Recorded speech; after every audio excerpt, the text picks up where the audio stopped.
Nós temos aqui a Músicas do Thelma, concerto para um piano.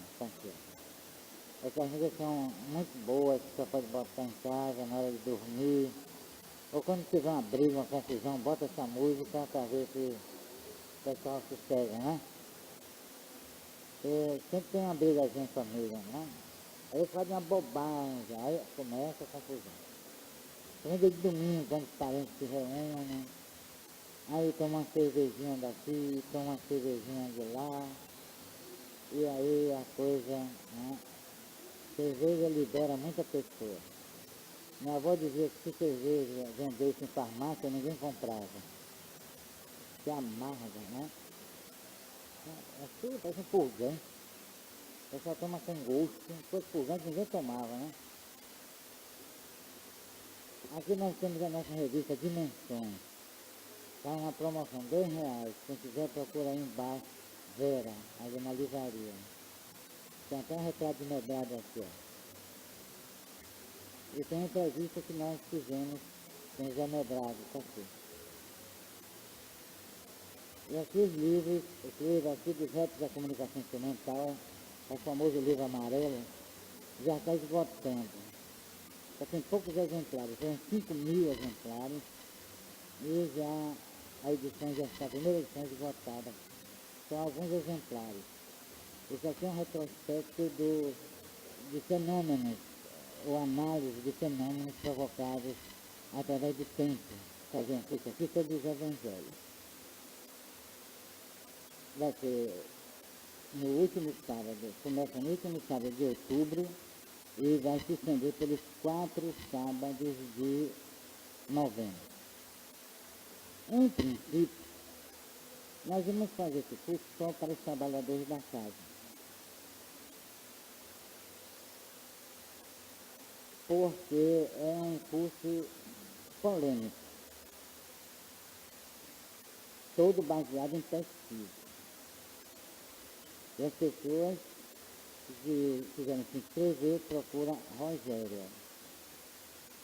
Agora, precisa ter cuidado, porque já as pessoas às vezes, quem não entenda o que eu digo aqui, e sai com raiva de mim, porque eu sou contra Deus, que eu sou contra Jesus, essas coisas, nós temos que prestar bem atenção para não sair falando abobrinha daqui. É que nosso discurso aqui é diferente. Todo o meu trabalho é de pesquisa, há 32 anos que eu pesquiso. Eu pesquiso tanto na área dos fenômenos, com materialização, efeitos físicos, como também na área da historiografia, dos processos religiosos, filosóficos através do tempo. Então as pessoas estranham a maneira como eu falo. Jesus, para mim, é o espírito mais elevado que já pisou aqui. Aliás, os espíritos da codificação também afirmaram Kardec.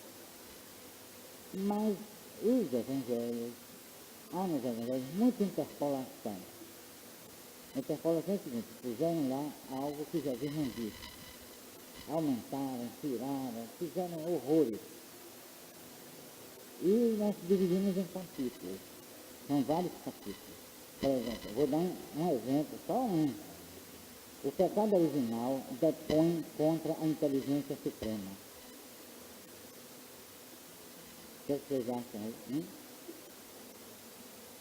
Quer dizer, o pecado original afronta a inteligência de Deus. Não é isso? Ou não é? Então vocês se inscrevam. Jesus foi casado. Olha, né, foram quase 2.000 anos de lavagem cerebral.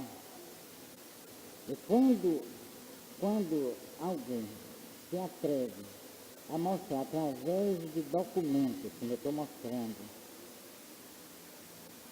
que tudo foi imposto à humanidade, sem base nenhuma, aí as pessoas acham que eu sou herege, que eu sou anticristo, viu? Eu sou maluco.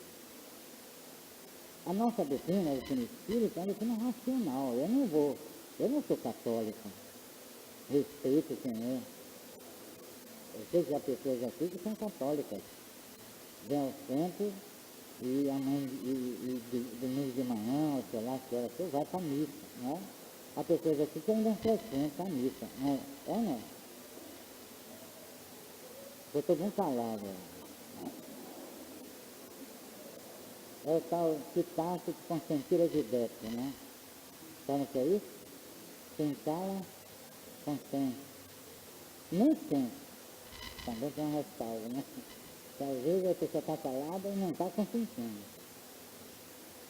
Então o culto vai ser justamente sobre esses aspectos. Madalena nunca foi prostituta.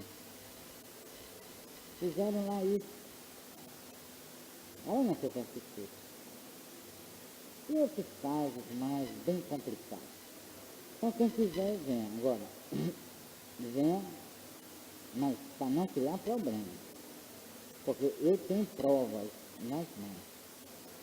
De que Jesus realmente notável. Mas há certos fatos que foram criados, inventados.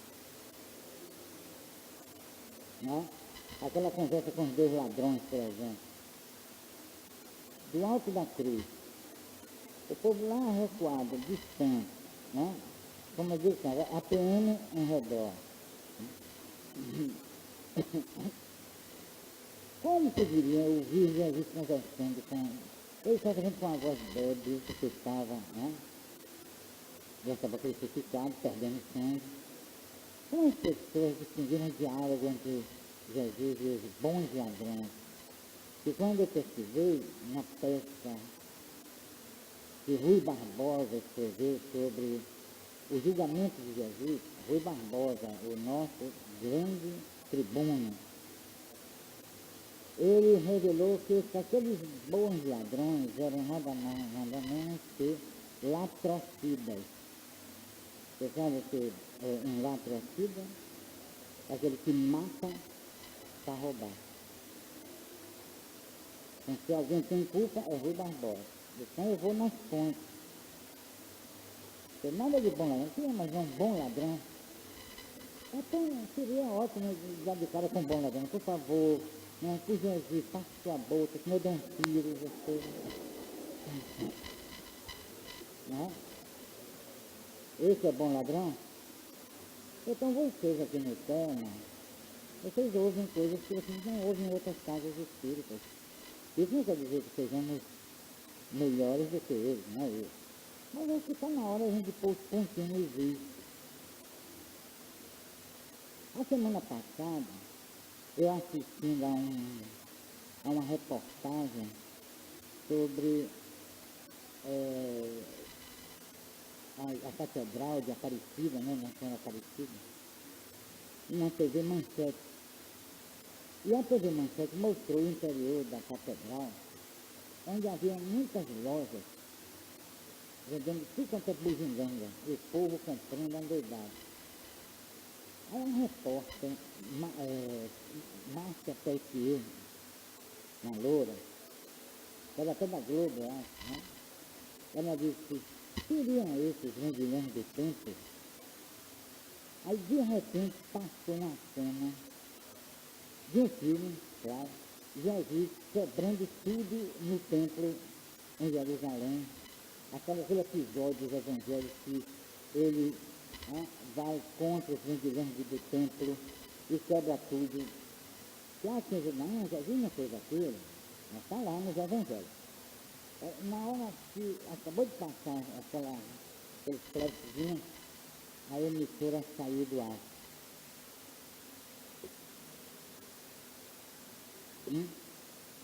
Por quê?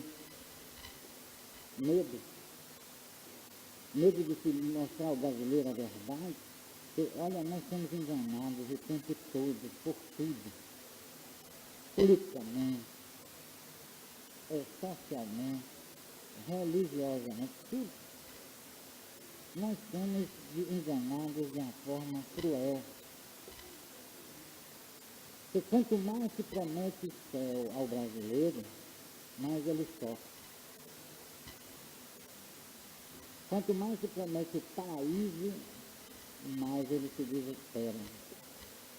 Então vocês veem, olhem para um lado e para o outro, o sofrimento, a dor, a descrença. As pessoas não sabem a quem mais apelar. Nós estamos vivendo um final de século e de milênio muito triste. Muito triste.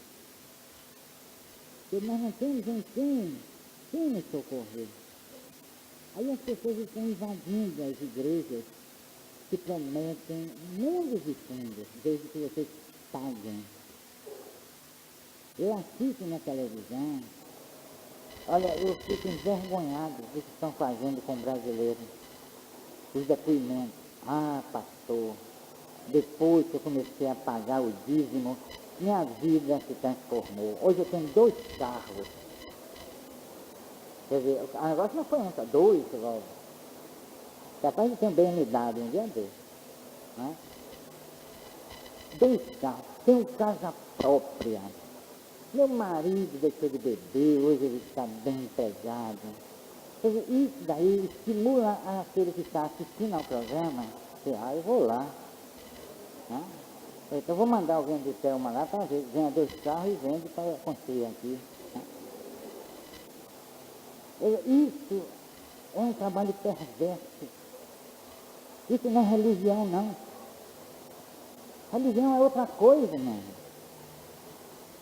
Aqui vocês não pagam nada, tem uma riquinha, negócio, os livros estão aí. Uma coisa simples. A gente está lutando com uma dificuldade tremenda para construir isso aqui. Se houvesse aqui dízimo, se vocês fossem dizimistas, ou dizimados, não sei,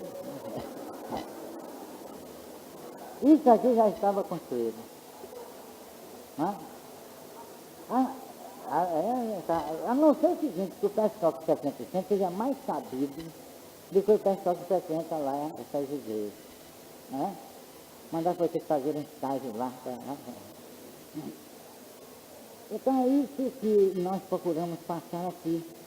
Sem ferir susceptibilidades religiosas, mas mostrando os fatos. Será que nós não temos direito de mostrar os fatos? Será que a gente vai para agradar as pessoas, para passar por super equilibrado?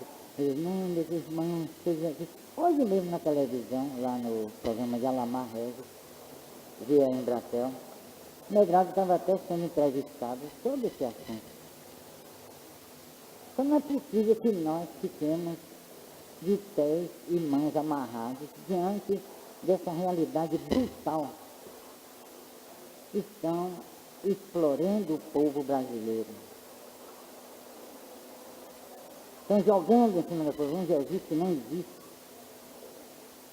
Aceitou Jesus, está salvo. Por isso que as casas espíritas, principalmente a nossa casa espírita, de que eu posso falar, que eticamente eu não quero falar das outras, eu falo daqui, estão sendo procurada, pelo menos essa está sendo procurada por pessoas com problemas espirituais sérios. De onde vêm os obsessores?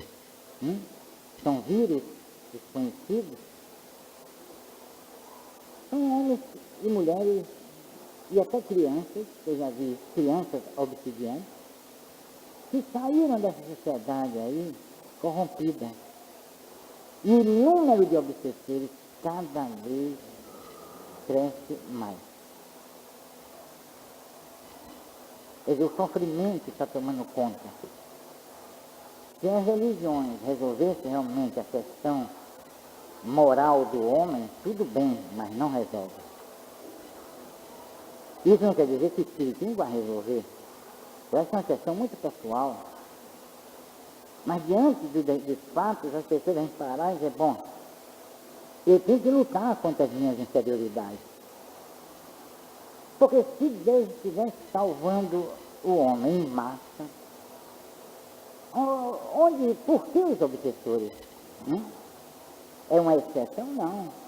Hoje a obsessão é a regra geral. A obsessão está em todo lugar, eu vejo. É que eu não posso, muitas vezes, revelar ou denunciar de público. Não vou dizer que eu sou maluco, que eu sou fanático, mas eu vejo, até na rua, as pessoas sendo perseguidas. aquela nuvenzinha escura, assim, ó. Uma vez no carnaval, eu morava ali no Politeama, e fui na Federação das Indústrias, que era ali onde hoje é o Sebrae, para resolver um problema, tinha que ir mesmo, aí atravessei aquela multidão e fui, e cheguei lá em cima, olhei, e ia passando um trio elétrico. Olha, eu pensei que era a poeira do chão, que eu estava levantando. Uma nuvem de espírito assim em cima do povo. Aí eu digo, atrás do pé elétrico também vai quem já morreu. Não é? E ali, ó, porque o suor, a bebida, o lança-perfume, as drogas, é um prato feito, é céu de serviço da obsessão. É mesmo. Eu não estou falando aqui por retrógrado, não, esse cara é cafona, não. Eu vi isso. Então, onde essas pessoas, quando a obsessão se instala, elas vão em busca de quê ou de quem? Me responda, de Jesus? Oh, Jesus, eu sou obsidiado, me salve. É assim? Não? É desse jeito? É muito simples, a pessoa erra, apronta, faz, acontece, aí depois Jesus vem e salva, pronto. Aceitou Jesus, meu irmão aceitou, então está salvo. Isso vai contra a inteligência, pelo menos contra a minha, não sei, de vocês. Mas Jesus pode me salvar assim, sem ter muitas vezes? Isso então é uma irresponsabilidade. É pôr Jesus na berlinda. É atribuir a ele uma função que ele não tem, e não quis ter, de salvar o homem. Se ele por si só salvasse, não precisava dos evangelhos, né? Da sua palavra. O que é que ele recomenda? Amar ao próximo, amar ao próximo a ti mesmo. Né? Perdoa não 7, mas 70 vezes 7. Nós fazemos isso? Nós sabemos o que é amar o próximo? É um desafio, não é uma questão religiosa, é uma questão moral. Nós sabemos até onde vai nosso direito com o comércio de outrem, ou nós sempre estamos invadindo o direito de outrem. Aí é que está. Na Declaração dos Direitos do Homem, essa declaração foi citada muito, até na Revolução Francesa. Aí um dia alguém resolveu, eu falei assim, a Declaração dos Direitos do Homem. Aí alguém resolveu botar assim, Declaração dos Direitos e Deveres do Homem, pronto, ninguém citou mais. Porque as pessoas pensam que só tem direitos e os deveres, para onde vão? Aí vem Jesus e salva. Não, você está salvo, está resolvido essa questão. É isso que as religiões pregam e os homens cada vez mais sofrendo. É um contrassenso. É como eu disse antes, olhem para um lado e para o outro, é sofrimento todo o tempo. Doenças terríveis, o câncer está arrasando com a humanidade. Não seria um problema moral o câncer? O doutor Jatene, quando esteve aqui em Salvador, uma certa feita, disse que uma das causas do infarto é a inveja. Disse assim claramente na televisão. Por quê? Porque cria ansiedade, a pessoa fica nervosa, então entra na instabilidade, e aquilo pode provocar um infarto, com a continuidade. Aquele processo reiterado pode criar problemas. Então se vê que o infarto tem um aspecto, pelo menos um aspecto emocional, psicológico, que a inveja não é brincadeira. Olha, e às vezes a gente sente a inveja e não admite, não, fulano não presta, não presta mesmo, né? Ele é ruim. E a gente começa a botar defeitos na pessoa para justificar a nossa inveja, camuflar a inveja. Quando eu vejo alguém botando defeito em alguém, Eu digo, aí tem. Que nada, Bernardo não fala bem não. Enjoado, uma voz horrível, né? Uma voz de raça-taboca. Não gosto das palestras dele. Né? E ninguém é obrigado a gostar das minhas conversas. Mas será que não é tão pontinha de inveja aí, não? E isso também, veja só, parece um contrassenso. Eu me sinto até feliz com a inveja, né? Que mostra que eu tenho alguma coisa, eu sou alguma coisa, não é? A inveja decorre disso. Ninguém inveja o que não presta. Mas você é doido, né? Como no Brasil também tem muitos doidos, tudo bem, né? Mas, geralmente, normalmente, ninguém inveja o que não presta. E Jesus fala desses assuntos, desses temas. Então parece que os evangelhos foram deixados de lado, com suas interpolações, claro, mas instigando, coimando o evangelho dessas interpolações, quer dizer, desses acréscimos e de certas supressões, quer dizer, né? Tiraram muita coisa aí e colocaram outra. Vocês leiam também Leon Denis, Cristianismo e Espiritismo, de grande mestre espírita de Tours, da cidade de Tours, na França. Cristianismo e Espiritismo, leiam lá, vocês vão ver o que eu estou falando aqui. Sem tirar nem pôr. Um dos maiores continuadores da obra de Kardec. Quando esse livro de Leon Denis foi lançado em Paris, na França, olha, em 1918, 19, foi um problema sério que ele enfrentou. Ele sofreu horrores. Você abriu o jogo mesmo. Ele pôs em dúvida a autenticidade de determinadas passagens dos evangelhos. Peguem lá o livro, vende aí na livraria Chica de Verde Menezes. Comprem. O que está faltando é estudo. Por isso que a gente vai fazer um curso. São 5 livros, é certo.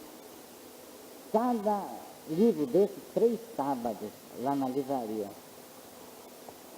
Aí nós vamos esmiuçar aqui muita coisa. Quem quiser se inscrever, procura Rogério.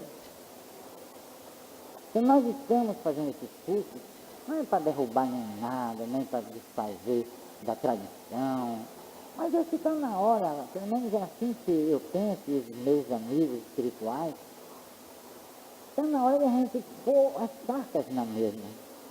Na doutrina espírita também se manifestar. Será que nós não temos direito? Temos que ficar lá, baixar na cabeça e dizer, não, eu não vou contestar porque eu sou humilde e o humilde não contesta. Veja só. Jesus, que foi a humildade personificada, segundo alguns, ele exercia com dureza contra os que estavam duvidando da sua liderança espiritual. Ele investia mesmo com os fariseus, raça de víboras, dizia ele. Por que ele disse isso? Por que ele chamou os fariseus e a humanidade de raça de víboras hipócritas? Nós vamos estudar, se vocês se inscreverem os evangelhos, tragam o chamado Novo Testamento, que não teve testamento nenhum. O testamento feito com Moisés, com o testamento selado com sangue de inocentes, sacrifícios humanos que Jeová exigia, teve um sacrifício mesmo que foi uma coisa de eu pesquisando, trabalhando, eu também pesquisando um trabalho sobre o Velho Testamento, eu fiquei assombrado, eu parei para ficar, eu mesmo, meu Deus, será que você fez isso? Levaram 2 jovens de 19 e 20 anos à presença de Deus, na chamada congregação, onde ficava a Arca da Aliança. Aí de dentro desse lugar saiu um jato de fogo e cremou os 2. Viraram torresmo. Deus fez isso. Não sei se fez com lança-chama, eu não sei, mas se fez, fez. Está lá escrito. Aí eu digo, será que Deus ia fazer isso?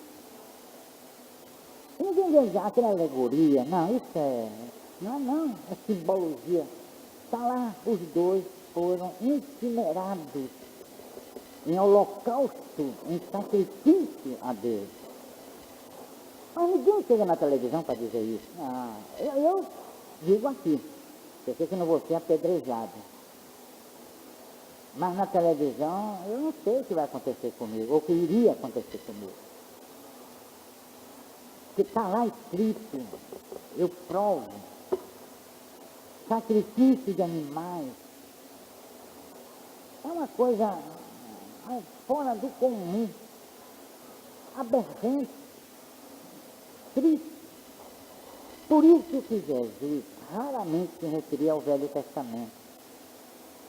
E quando ele se referia, era para criticar. Vocês ouviram dizer olho por olho, dente por dente. Quem disse? Deus através de Moisés. Aí Jesus consertando Deus. Eu, porém, lhes digo, perdoa. Não 7, mas 70 vezes 7.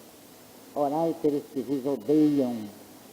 Orai pelos que vos perseguem. Será que Jesus estava contrariando Deus? Hein? Será que ele estava criticando o próprio Deus? Porque Deus disse, não só olho por olho, dente por dente, mas o corpo inteiro. Se lhe tirarem um dedo, tire também. Se lhe tirarem uma perna, tire também. Se lhe cortarem a orelha, cortem a perna. Está lá, assim. Aí eu fico cá com meus botões, mas meu Deus, será que ninguém viu isso? Viu, todo mundo viu, mas todos se calaram. Por quê? Para não se comprometer, para não ser queimado. Quer dizer, não literalmente queimado, como os dois jovens, mas queimado, quer dizer, ele seria anulado dentro da sociedade. Eu perseguido. Eu mesmo pediram minha cabeça. Eu trabalhava na Federação das Indústrias do Estado da Bahia, e lá eu digo o que aconteceu mesmo. Que um grande homem, eu admirava muito, era o Nelson Taboada Souza, comerciante, um homem digno, sério. Ele me chamou um dia, era assessor dele, e disse, Bernardo, pediram sua cabeça hoje, querem que eu bote você para fora. Medo de revelar o que está lá, porque no momento que eu estou dizendo que Deus queimou duas pessoas que colocaram os israelitas como holocausto a ele, Deus, esse é um crime. E é um crime hediondo, duas pessoas indefesas diante de Deus, já imaginaram? O que é que a gente pode fazer diante desse Deus? Baixar a cabeça e morrer. Não é? Eu revelo isso, está lá. Está em Êxodo. Esse está querendo destruir. Não estou destruindo nada, minha gente. Pelo amor de Deus, do verdadeiro Deus. Do Deus amor, como disse João. Do Deus inteligência suprema, como disseram os espíritos da Kardec. É esse o Deus, pelo menos, que nós respeitamos. Esse é o Deus que nós respeitamos. Não um Deus que manda matar. Olha, ele ia atrás dos exércitos, na frente dos exércitos, e dizia a Moisés, olha, quando você entrar numa cidade, mate tudo que respira. Os animais, coitados, foi o que fizeram a Deus, pelo amor de Deus. Matavam todos os animais, todas as crianças, todos os idosos, doentes, e ainda punham fogo na cidade, por ordem de Deus. Eu não posso, sinceramente, estudar uma coisa dessa, quem está em contato com uma ignomínia dessa e dizer assim, Deus é bom, Deus é justo. Eu ponho até no meu trabalho, na frente, que Deus se arrependeu de ter criado a humanidade, e os animais, e as aves, e aí mandou o dilúvio. É por isso que houve o dilúvio, para matar a humanidade, porque Deus se arrependeu. Está lá em Gênesis. Por que não dizem isso na televisão? Por quê? Quer dizer, provocar um dilúvio para matar a humanidade e os animais. Aí aparece aqui o negócio daquela arca de Noé. Um casal de cada animal. É um negócio... Isso é Bíblia Sagrada? É? Eu não estou aqui para desfazer de Bíblia, nem coisa nenhuma, mas para mostrar a vocês o porquê os homens hoje sofrem mais do que nunca. Por isso tudo. Porque se afastaram do verdadeiro Deus. Esse Deus amor, esse Deus inteligência suprema. Que nos deu livre-arbítrio. Porque todas as religiões, consultem, todas negam a lei de causa e efeito. Todas. Só a doutrina espírita que prega a lei de causa e efeito. Só. Que vocês vêm aqui e nunca vão ver, pelo menos da minha boca, olha, vocês estão salvos. De hoje em diante, vocês vieram aqui à doutrina espírita, ao centro espírita, e vocês estão salvos. Vocês nunca vão ouvir isso. Seria um contrassenso. Salvos de quê?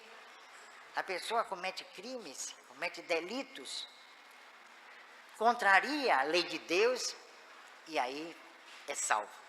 Pronto. Assim, sem que nem para quê. Não, estou salvo. Não tenho pecado mais nenhum. Não, é por aí não. Então o sofrimento está cada vez mais se aprofundando. E as pessoas não têm mais para quem recorrer.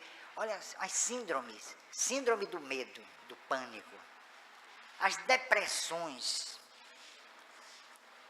Eu li uma certa feita, há pouco tempo, que a doença do próximo milênio, no próximo século, vai ser a depressão. São milhões de pessoas deprimidas. Por quê? De onde vem a depressão? Quais as suas causas? São sociais? São éticas? São espirituais? Ou são apenas desarranjos, distúrbios cerebrais, como querem fazer crer? Aí ficam procurando na tomografia, na cintilografia, focos assim, assado, e não acham nada, porque ela tem um fundo eminentemente moral.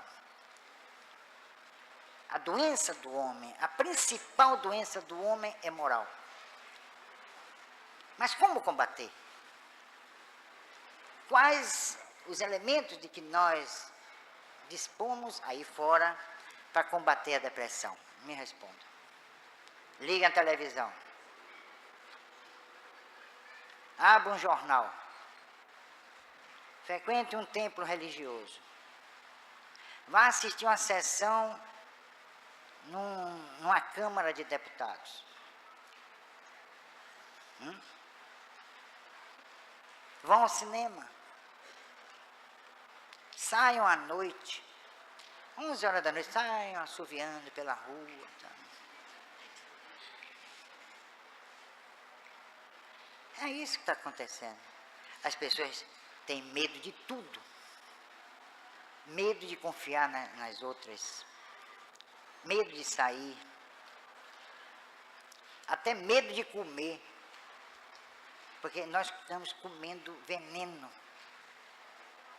Os agrotóxicos. E parece, é um caos. É o fim de mundo, é um fim de mundo. Não é não. É o problema moral, nós não confiamos mais em ninguém, a desonestidade está tomando conta do mundo, a corrupção. E Deus, onde está? Por que Ele está permitindo tudo isso? Permitindo, aspas. Por que Ele está o que ele está fazendo, está querendo com a humanidade. Já que nós somos submissos pelas religiões, nós somos submissos a Deus. Não existe livre-arbítrio, não. Lei de causa e efeito, isso é coisa de espírita. Então, se nós somos submissos a Deus, raciocinem comigo, please. Se nós somos submissos a Deus, se somos uma espécie de marionetes e Ele faz o que quer com a gente, por que essa degradação? Quem promove a degradação? É o homem ou Deus? Cria até um silogismo existencial, né, filosófico. Se o homem é submisso a Deus, e Deus manipula o homem, e o homem é corrupto, logo, né, criou-se um impasse tremendo. A culpa de tudo é Deus? Não, ele é culpado. Ele me criou imperfeito, inferior. Eu não tenho oportunidade de me reabilitar moralmente, porque eu só vivo uma vez. Reencarnação, quem acredita nesse troço, como dizem assim, de reencarnação? Coisa de maluco, reencarnação. Então, o problema todo é de Deus e não meu.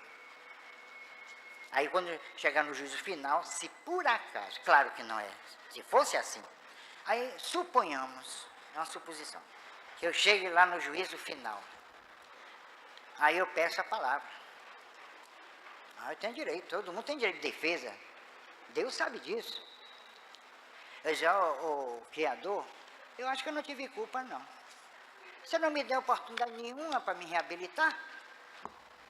Se você me fez inferior e eu errei, o problema é seu, não é meu. Que tal se eu dissesse isso, Deus ia ficar por aqui comigo, não? Ele ia se zangar comigo. Ele não ia gostar. Agora, pensem bem, o que eu estou fazendo aqui agora não é desfazendo de Deus, muito pelo contrário. Eu estou dignificando Deus, resgatando. Tem horas até que, numa espécie assim de exaltação, reconheço, eu vibro por Deus. Não? Porque ele está tão amesquinhado, tão deprimido. Porque se ele é o responsável por todos esses desmandos humanos, toda essa corrupção, toda essa miséria moral, ele deve estar precisando de ajuda. Se ele é o responsável por tudo isso. Que tal ele está promovendo a prostituição infantil? Ele não é responsável por tudo? Quer dizer, são esses pensamentos imbecis, patologicamente imbecis, com direito até a baba. São esses pensamentos, essas ideias que prevalecem quando Deus, ele é justo, ele é inteligente, ele nos deu esse livre-arbítrio. Então, se eu cometo um ato aqui, o responsável serei eu. Jesus não vai salvar nada, porque ele vai tirar a oportunidade, pelo menos a mim, de assumir pelo que eu fiz. Eu tenho que ter responsabilidade. Infelizmente, nós temos que sofrer pelo que nós fazemos, porque o homem ainda está num estágio miserável, me perdoe o termo, de entendimento das leis da vida. Ele pensa que errar fica por isso mesmo. Não é só o religioso que vai lá pedir absolvição dos seus pecados, mas o descrente, o ateu. Se não há Deus, não há pecado. Não é isso? Deus não existe, logo não tem pecado. Ele apronta certos atos que escapam à legislação humana, mas não escapa à legislação divina. E a legislação divina, a lei de Deus está inscrita, não no Velho Testamento, nem no Novo, mas em nós mesmos. Aí vem as culpas, aquilo que inquieta as pessoas, o remorso. Quantos espíritos que aprontaram aqui, fizeram e desfizeram, criaram problemas sérios para os seus semelhantes e saem daqui como se a morte é nada. Mas quando chega do outro lado, ele vai verificar, ele vai constatar dolorosamente que feriu a lei de Deus. E aí vai sofrer. Ah, mas Deus é justo, é justo. Hoje ele nos dotou também de inteligência. Nós somos inteligentes. Nós já sabemos o que é certo e o que é errado. Nós não podemos mais pôr a culpa em Deus. Chega. Nós temos que assumir a responsabilidade dos atos que praticamos. E vocês veem como as pessoas jogam com a liberdade que têm. Pintam, bordam, faz, que nada. E lá vai ele, pisando, maltratando, né? Os déspotas da vida, os homens famosos, poderosos. Eu já vi muitos homens poderosos do outro lado, rastejando na lama da sua consciência ferida. Eu já vi. Quando eu me desprendo do corpo e vou ao mundo espiritual, eu vejo lá os poderosos. São os que mais gritam. São os que mais blasfemam. São os que mais exigem justiça. São esses. Os poderosos. Aqui ele é poderoso. Lá ele não é poderoso. O poder lá é da lei. A lei que ele feriu. E ele tem que responder por isso. Religioso ou não. Aí eu paro um pouco para pensar. Eu penso, logo insisto.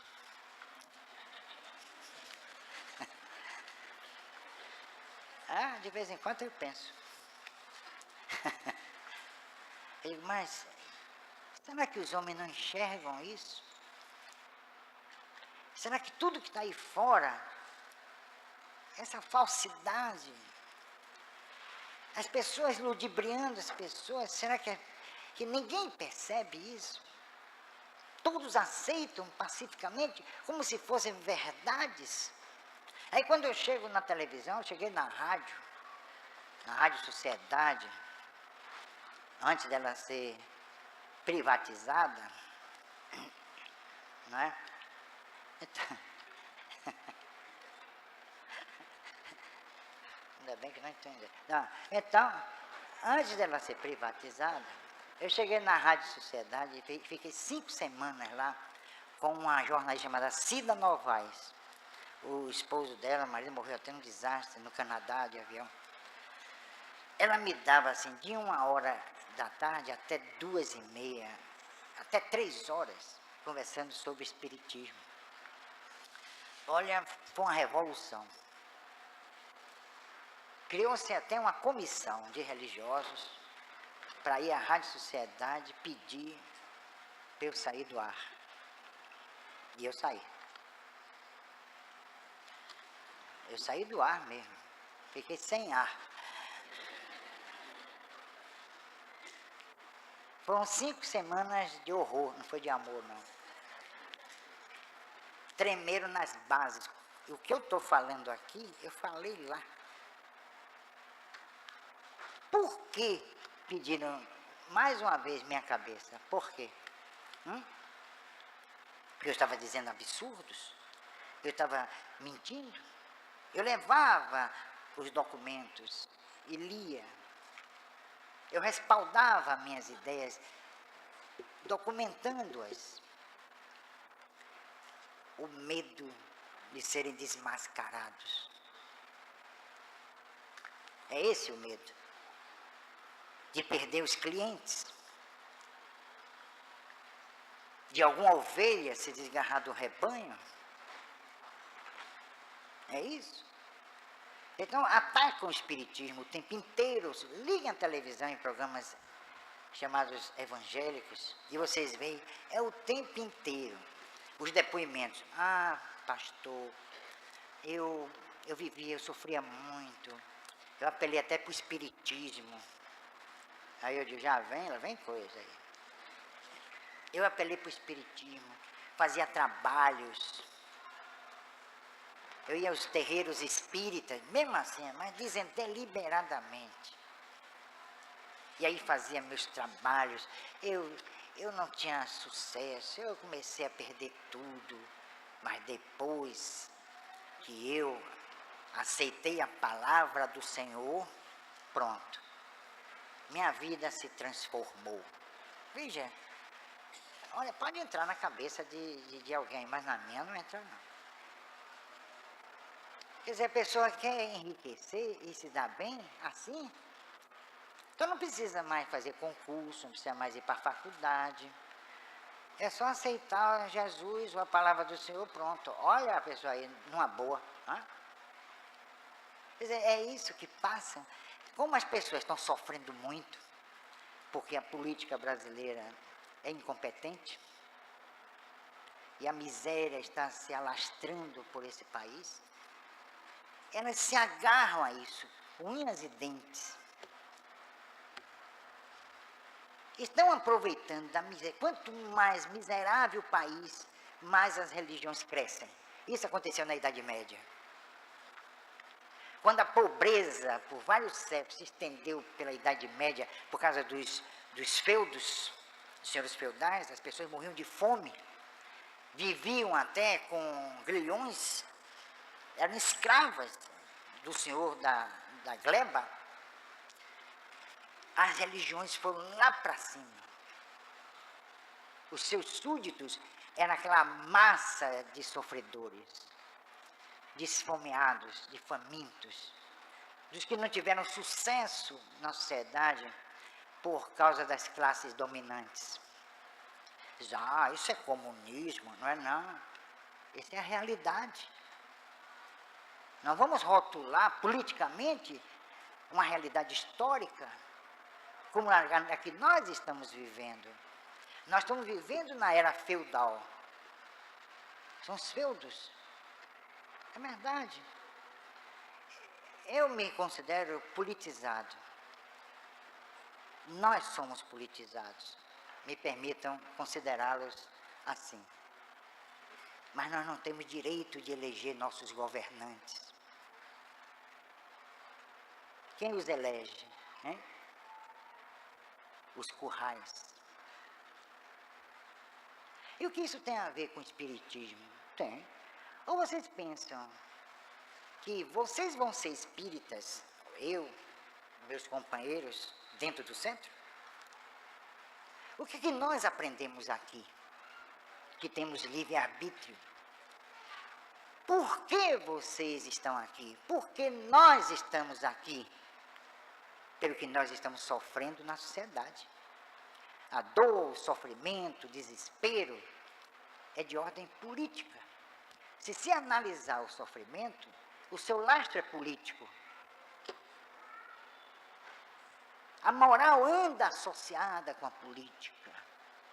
Já dizia Aristóteles, 300 anos antes de Jesus. Sem a política não se pode entender o sofrimento. Porque o sofrimento do homem é canalizado para o aspecto eminentemente material. Quem pensa de uma forma, assim, transcendental, espiritualizada? O que é sofrimento para nós? É quando nos falta alguma coisa, ou alguma coisa é demais. A dor moral, a dor física, uma doença. Quantas e quantas vezes eu já visitei UTIs desses hospitais e vejo lá a pessoa arfando, cheia, entubada, cheia de aparelhos, ali lutando para viver. Isso está certo? Está. Nós temos que esgotar até o último cartucho. É justo, muito justo, justiça. Mas será que tudo se resume ali? No momento em que ela cessa de respirar, Quando a pessoa morre, tudo morreu com ela. Seus amores, seus ódios, suas convicções, suas ideias, suas aspirações não concluídas. Porque o homem é um ser inconcluso. O homem ainda não se concluiu. É por isso que quando eu olho para trás, para o passado palingenésico, eu me permito ter pena dos antepassados. E quando eu olho para frente, eu me esforço para não ter inveja dos meus pósteros. Isso se eu pensasse, e eu não penso, que eu só vivo uma vez. A reencarnação me tirou de um dilema profundo. Eu vivia em conflito existencial, de não é possível que nós só tenhamos uma só vida, eu não resolvi ainda nada. Eu estou com 50 e poucos anos e me sinto inconcluso, moralmente, intelectualmente, existencialmente. Se eu desencarnar hoje, eu não me concluí. É isso que eu vou sentir, quer dizer, se a morte é o nada, eu não vou sentir nada. Mas como eu sei que a morte é apenas o pórtico para outra vida, a vida espiritual, eu vou sofrer horrores. Eu vou olhar para trás e dizer, mas não é possível, eu tenho que concluir meus ideais. Eu tenho que chegar ao pódio. Eu tenho que acender a pira da eternidade.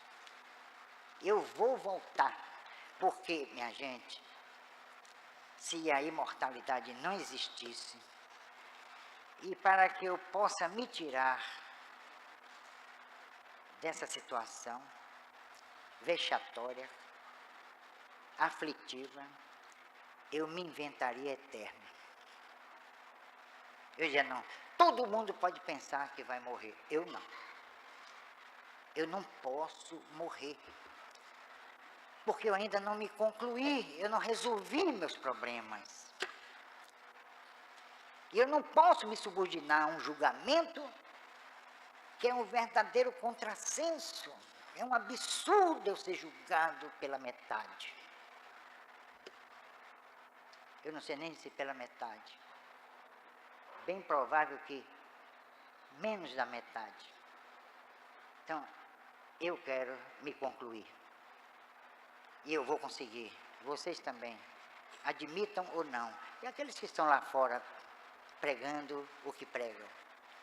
Aqueles que estão negando Deus, a vida, a sobrevida. Todos nós somos seres em conclusão. Podem ter certeza disso. Porque se eu não tivesse certeza dessa realidade, eu não estaria aqui. Porque materialmente, eu não lucro nada. Eu não tenho salário para estar aqui. Eu não tenho ajuda de custo. Eu não recebo um percentual pelo que o centro arrecada. Não ganho nada materialmente. Ganho sim. Em ter vocês como amigos, em ter os espíritos como orientadores.